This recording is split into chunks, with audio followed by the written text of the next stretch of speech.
Good morning मेरे प्यारे student. आज की इस मेरी क्लास में फिर से आप लोगों का स्वागत करते हुए एक एक स्टेप करके मैं आप लोगों को सारी क्लासेस देते जा रहा हूं। और ये क्लास 10 की जो है मैथमेटिक्स आपकी क्लासेस लेके आया हूं। और इससे पहले मैंने प्रश्नावली एक्सरसाइज जो दिया है मैंने 5.1 उसमें आप लोग की चर्चाएं मैं कर रखा हूँ।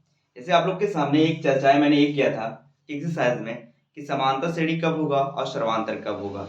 उसी के अंदाज में आप कुछ ऐसे व्यापक सूत्र का प्रयोग करके हम लोग सारे सवालों को अध्ययन करने वाले हैं। आइए चेक करते हैं किस प्रकार से। आपके पास अगर कोई ऐसा एक्सरसाइज आता है जैसे आपके पास आ गई हेडिंग कि समांतर श्रेणी का व्यापक सूत्र यानी व्यापक रूप, यानी उसको क्वेश्चन लिखे यानवा पद। ठीक है, तो यहाँ पर देखिएगा आपके पास जो हेडिंग जा रही है समांतर श्रेणी का व्यापक रूप, कोष्ठ में अगर कहा जाए एनवा पद, एनवा पद। और देखिएगा जो एनवा पद है, अगर मैं मान लेता हूं कि मेरे पास कुछ ऐसे अनुक्रम पद इस प्रकार से हैं। मान लीजिए, माना आपके पास कुछ पदे हैं, माना A1, A2, A3, A4 इस प्रकार के अनुक्रम हैं। अगर अनुक्रम में है तो क्या ये सीरीज क्या है, समांतर ही है, श्रेणी है, या कैसे पता करते हैं। इसको सॉल्व करने के लिए एक एक स्टेप करके पद आप उठाएंगे कि पहले पद के लिए क्या वैल्यू होगी, दूसरे पद के लिए क्या है। इसी प्रकार से अनुक्रम के रूप में आपको चेंज करते हुए जाना होगा। तो इसका जो फार्मूला आता है, अगर मैं पहला पद लेता हूँ तो इसके जो फार्मूले आते हैं तो इसकी वैल्यू क्या होगी, हम मान के चलते हैं कि ये, और अगर यहाँ पर 1 है, जो हमारे पास व्यापक सूत्र है, क्या वह व्यापक सूत्र वह आपके सामने इस प्रकार का प्रेजेंट करता है। ए प्लस अगर n माइनस 1 और यहाँ पर है डी, ध्यान दीजिएगा। और हमने यहाँ पर वैल्यू पुटअप कर रखा है, 1 रखो, 2 रखो, 3 रखो, 4 जो रखोगे, अगर यहाँ पर जो वैल्यू रखी जाएगी वही वैल्यू यहाँ पर भी रखी जाएगी। यहाँ पर मैंने 1 प्रेजेंट कर रहा हूँ तो 1 माइनस यहाँ 1 कर लोगे, और यहाँ पर डी, तो आप समझ पा रहे हो n की जगह पुटअप हो रहा है। तो बताइएगा A1 की वैल्यू यहाँ पर हो जाएगी क्या, ये 0 तो मल्टीप्लाई डी, तो A1 बराबर हो जाएगा क्या बाबू, A प्लस 0 तो बराबर A1 बराबर क्या हो गया, प्रथम पद A। अब इसी प्रकार से सारे पद को हम लोग सेटिस्फाइड करते जाएंगे। इसी प्रकार अगर इसी प्रकार से सारे वैल्यू सॉल्व करने लगे और डॉट डॉट n पदों तक की बात कर रहा है, तो बात करेंगे जैसे A2 मैंने यूज किया, तो यहाँ पर मैंने कहा कि जब आप यहाँ पर 2 रखोगे तो यहाँ पर भी क्या रखना होगा 2, तो 2 माइनस 1 यहाँ पर डी, तो ये 2 बराबर हो गया A प्लस, यहाँ पर घटाएंगे तो यहाँ पर n हो गया, 1 हो गया यहाँ पर d, तो ये 2 बराबर हो जाएगा A प्लस क्या d। आपको क्या लग रहा है कि ये लेस देन होता जा रहा है, तो इसी प्रकार, ठीक है, आप डायरेक्ट लिख देंगे इसी प्रकार जिसका भी आपको निकालना हो। 2 का निकाले तो लेस देन हुआ, अगर 3 का निकालोगे तो आपके पास A प्लस 2D बचेगा, अगर A4 का निकालोगे तो A plus 3D dot dot dot, इसी तरह nवा पद के लिए निकालोगे तो A प्लस n माइनस 1 और D। ये आपका क्या हो गया, व्यापक सूत्र। यही तो है व्यापक सूत्र। ये कब आएगा, जब आपके पास कुछ इस प्रकार की वैल्यू आएगी। तो ये कब यूज होगा, आपके पास मान लीजिए इस प्रकार का एग्जाम्पल देता हूं, अगर एग्जाम्पल के रूप में अगर दिखाऊं इस व्यापक सूत्र का, ये n बराबर A प्लस n माइनस 1 का प्रयोग कहाँ करने वाले हो, किस प्रकार से प्रयोग करोगे। अगर मैं आपको दूं एक क्रम है, मान लीजिए यहाँ पर है 4 है, 6 है, मतलब आप देख लीजिएगा कितने कितने का रेंज आ रहा है, 10 है, और इसके बाद 14 है, इस प्रकार से डॉट डॉट डॉट का कितना वो 10वां पद पूछ ले, 10वां पद पूछे तब इसकी यूज करेंगे, यानी इस सूत्र का प्रयोग करने वाले हैं। an बराबर A प्लस n माइनस 1 और t, इसका इस व्यापक सूत्र का प्रयोग करोगे। होगा कैसे, मैंने कहा जो फर्स्ट नंबर होता है, सॉरी ये फर्स्ट नंबर है तो ये यहाँ पर 2 हो जाएगा। डी का यहाँ पर ज्ञात करने के लिए आपको इसके पास पहुंचना होगा। तो जब डी आप निकालोगे तो डी मैंने कहा था कि यहाँ ये 1 मानोगे, ये 2 मानोगे, ये 3 मानोगे, इस तरह से। तो इसमें जो पहले वाले में से, यानी पहला जो होता है दूसरे वाले में से घटता है, तो दूसरा वाला घटता है हमेशा उसके जस्ट पीछे वाले नंबर से। ये कितना हो जाएगा, 6 माइनस 2 बराबर अगर दिखाया जाए तो सर्वांतर क्या आ जाएगा, 4 आ जाएगा। ये यूजिंग आपको बता रहे हैं क्योंकि यहाँ पर 2-3 सूत्र आने वाले हैं। पहला सूत्र ये हो गया और इसका यूजिंग कर लीजिएगा। ए एन, एन की जगह आप रखने वाले दसवां पद, एन बराबर आपका है 10वां पद। जब 10वां पद करोगे तो यहाँ पर 10 रख दोगे। जब 10 करोगे तो यहाँ पर सूत्र का जो प्रयोग करने वाले हो इसमें यूज कर दो, तो यहाँ पर हो जाएगा कितना 2। अच्छा, एन की जगह ये क्या हो गया 10 माइनस 1 और डी की जगह जाने वाले की वैल्यू कितनी है 4। अब इसको सॉल्व कर लीजिएगा तो ये 10 बराबर हो जाएगा 2, ये हो जाएगा 9 गुणे 4, तो ये 10, ये 2, तो ये हो जाएगा कितना 4 9 36 और जोड़ दीजिएगा ये हो जाएगा कितना 38। ये इस प्रकार का अगर आपसे पूछा जाए, अगर यहाँ पर इस वैल्यू में nवां पद ना हुआ और यहाँ पर कोई नंबर दे दिया जाए, अगर यहाँ पर कोई नंबर दे दिया जाता है तो उसको अंतिम नंबर बोला जाता है, अंतिम संख्या। जब अंतिम संख्या देगा तो वहां पर एल प्रयोग करोगे। क्या प्रयोग करोगे, एल।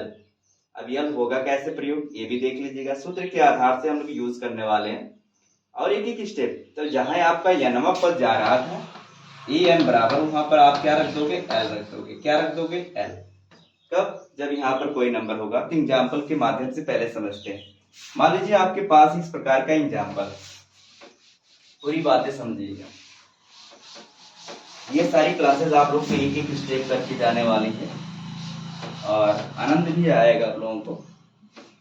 मैं तो एकदम स्टेप बाय स्टेप करिए। किसके एक्सरसाइज 5.2 पर पहुंचने के लिए ऐसा फार्मूले को यूज करना पड़ेगा आप लोगों को, ठीक है। तो आइए देखते हैं, अगर आपके पास कुछ एग्जाम्पल इस प्रकार से दे दिया जाए तब आपको n पद निकालना पड़ेगा क्योंकि इसमें l आपको ज्ञात होता है और यानी यहाँ पर आपको मालूम करना पड़ेगा। अगर आपसे लास्ट में पूछेगा क्या नंबर तो आपको जवाब देना पड़ेगा। तो अगर मान लीजिए आपके पास है कुछ ऐसे, मान लीजिए एग्जाम्पल मैं दे रहा हूँ 2 है, 4 है, फिर आपका 6 है, फिर इस प्रकार से 8 है, डॉट डॉट डॉट आपको 20 तक पूछ लिया, ठीक, तक का 11वां पद बताइए, 11वां। अब ये 11वां पद पूछ लिया, कोई भी पूछ ले, 11वां पद आपको समझ आ रहा होगा ए एन को प्रेजेंट कर रहा है, ए एन को। ए एन तो हमको पता नहीं है ना बाबू, ये ए एन पता क्यों नहीं है, देखिएगा। अब ए एन यानी जब तक ले आपको इसमें ये चीज नहीं पता चल जाए एन की वैल्यू, तब तक आप पुटअप नहीं कर पाएंगे। अब देखिएगा यहाँ पर आपको एन का एन पद पूछेगा, जब एन पूछे जाएगा तो देखिएगा इसको लगाने का तरीका क्या होता है। ए बराबर आपके पास तो 2 हो गया, तो डी का निकालने के लिए तो आप क्या करते हो, a2 माइनस a1 कोई में से किसी एक में से लेस देन करोगे 4 माइनस 2 और दोनों का सर्वांतर सेम आना चाहिए सबका। इसका भी करोगे 4 में से 6 में से 4 जाए तो 2 ही आएगा। अब देखिएगा यहाँ पर जो लास्ट नंबर आपका बना है वो 20 तक पूछा है, तो 20 तक पूछा है तो यानी आप फार्मूला यूज क्या करोगे, मैंने कहा जब यहाँ पर आपका आएगा तो यल प्रयोग करोगे, जब nवां पद पूछा जाएगा तो ए एन को निकालना पड़ेगा आप लोग, ठीक है। अब यहाँ पर क्या हो जाएगा, L बराबर आपके पास जो सूत्र आ रहा है a प्लस n माइनस 1 यहाँ पर d। अब यहाँ पर n निकालना है आपको, n क्वेश्चन मार्क होगा, n क्या हो जाएगा क्वेश्चन, n जब ऐसा नंबर रहेगा तो आपसे n पूछा जाएगा, n क्या है पदों की संख्या आपको निकालना पड़ेगा। तो कैट पद आएंगे वो पदों की संख्या को निर्धारित करता है, कैट होने चांसेस है। यहाँ पर हो जाएगा 20। अच्छा a बराबर कितना रख पा रहे हो 2, तो 2 रख दो यहाँ पर। अच्छा n की वैल्यू मेरे को पता नहीं है तो ये आप लोग रख के चलोगे और यहाँ पर d की वैल्यू 2 दे रखा है। अच्छा ये प्लस इधर जाएगा तो माइनस, तो लेस देन 2, तो ये हो जाएगा, देखिएगा ये प्लस था इधर गया माइनस, ये माइनस 1, ये हो जाएगा 2, घटा दीजिए तो 18 आ जाएगा, तो ये हो जाएगा n-1। आपको पता है यहाँ पर गुणा है तो इधर आएगा तो क्या होगा, भाग, तो भाग कर दीजिएगा। तो n-1 ये करेंगे तो कितना हो जाएगा, 2 9 18 n-1, ये माइनस में जाएगा तो क्या हो जाएगा, प्लस, ये हो जाएगा 1। तो आपका n बराबर कितना आ गया, 10। इस प्रकार का क्वेश्चन सॉल्व होता है। यानी आपको पता चल गया होगा कि एक फार्मूला हमारे पास यहाँ पर भी है कि नहीं। आपको पता भी होना चाहिए कि यल क्या है। मैंने कहा अंतिम संख्या, एल क्या है, अंतिम संख्या है। चलिए, ये आपका 2 सूत्र हो गया है। 2 सूत्र का प्रयोग किस प्रकार से करोगे, मैं इस एग्जाम्पल के द्वारा अपने तरीके से आप लोग को बता रहा। आप लिख सकते हो, जहां एल क्या है, अंतिम संख्या को प्रेजेंट करता है, आपको पता होना चाहिए। और ये क्या है, प्रथम संख्या है, प्रथम पद है अगर देखा जाए। और टी क्या है, सर्वांतर है, सर्वांतर है। और n पदों की संख्या है। इस प्रकार से अगर एक चीज और पूछ ले आपसे, समांतर श्रेणी का अंत से अगर आपसे पूछा जाए, ये तो मैंने अभी किसका निकाला था, व्यापक सूत्र के लिए। अगर अंत से पूछा जाए, क्या पूछा जाए, अंत से, लोग इसमें कंफ्यूज होते हैं। कह रहा है कि समांतर श्रेणी का अंत से nवां पद पूछा जाए, तब फार्मूला क्या होगा। सारी चीजें वही होगी। तो इसका फार्मूला हो जाता है जब लास्ट से पूछा जाता है, लास्ट से। अब लास्ट से पूछा गया नंबर हो जाए, ये फार्मूला क्या होगा, an बराबर, यहाँ पर बस लेस देन होता है, l माइनस, यहाँ हो जाएगा n-1, ये हो जाएगा d। इस फार्मूले का प्रयोग करते हैं कब, जब अंत से पूछा जाएगा। अंत से कैसे आपको पता चलेगा, एग्जाम्पल में थोड़ा से यूज कर ले रहा हूं। अब देखिएगा, अगर आपके पास है एग्जाम्पल, यहाँ 10 कर लिया, 7 कर लिया, 4 कर लिया, डॉट डॉट डॉट, माइनस कितना, 62, ठीक है, से ठीक है, अंत से लिख लो, अंत से 11वां पद बताइए। क्या पूछ लिया, 11वां पद बताइए। अब आपको इधर से इस साइड से जाना होगा। तो अंत से पूछा, तो अंत तो आपको मैंने बताया था, ये जो नंबर होगा आपका, ये लास्ट नंबर होगा। तो लास्ट हम लोग एलसी दिखाते हैं, लेकिन यहाँ पर सूत्र में परिवर्तन क्या हुआ, माइनस हो गया। अब हुआ कैसे, यहाँ पर आपको जो प्रथम पद हो तो आपको लेके चलना पड़ेगा।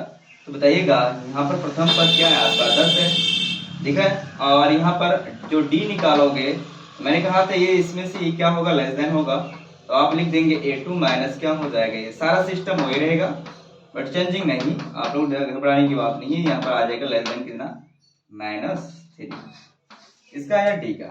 और यहाँ पर एल की वैल्यू क्या होगी, -62। तो आपका सूत्र अंत से, ठीक है, अगर अंत से पूछा जाए, अंत से वैल्यू अगर पूछा जाए nवां पद निकालने के लिए, तो सबसे पहले आप वहां पर 11वां पद, तो n बराबर यहाँ पर रख सकते हो, 11वां पद यूज करना है। तो यहाँ पर हो जाएगा 11वां, और एल की वैल्यू यहाँ पर 62 दे रखा है, तो -62 रखना पड़ेगा, माइनस, यहाँ पर देखिएगा n का मतलब हुआ 11 माइनस 1, यहाँ 1, और d की वैल्यू आपको दे रखा है माइनस कितना। इस प्रकार से सॉल्व करेंगे तो ये हो जाएगा -62, ये हो जाएगा माइनस, इसमें से घटा दीजिए, जब घटाएंगे तो कितना आएगा 10, और ये हो जाएगा गुणे माइनस कितना, ये आप गुणा कर लीजिएगा 62, माइनस, देखिए माइनस और माइनस क्या हो जाएगा, +10 या 30, घटा दीजिएगा, माइनस कितना आ जाएगा, जब घटाएंगे तो आपका 32 आ गया। तो इसका मतलब 11वां पद, लास्ट से 11वां पद माइनस कितना आएगा, 32 आएगा। इस तरह से सॉल्व करते जाते हैं और एक एक स्टेप करिएगा, और आप लोगों को आनंद मैं इस किताब से पढ़ाता जा रहा हूँ, और धीरे धीरे आप लोग को बहुत अच्छा आनंद आने वाला है। और कोई भी सवाल आप लोग को गलती तो एहसास नहीं होने दूंगा, इस प्रकार से सॉल्व करते जाइएगा। ये कब प्रयोग होता है, वो वाला कब प्रयोग होता है, आपके पास 3 फार्मूले आए थे, फार्मूला आपके पास ये तो व्यापक के रूप में आया था, ए एन बराबर A plus N minus one D. ये कब प्रयोग होगा मैंने बता दिया। और ये तो मैंने बताया एल बराबर A plus N minus one, ये कब प्रयोग होगा। और ये अंत वाला अभी आप लोग के सामने दिखाया, ए एन बराबर एल माइनस वन, नहीं L minus N minus one, यहाँ पर डी, ये कब प्रयोग होगा। ये तीनों का प्रयोग इस प्रकार से हम लोग करेंगे कि आप लोग को पूरी अच्छी तरह से समझ आए, कभी भी डाउट न छोड़ के जाओ। डाउट छूट गया तो पढ़ाने और पढ़ने का मतलब ही खत्म हो जाएगा। इस तरह से मेरी क्लास को अटेंड करिए। आज के लिए धन्यवाद।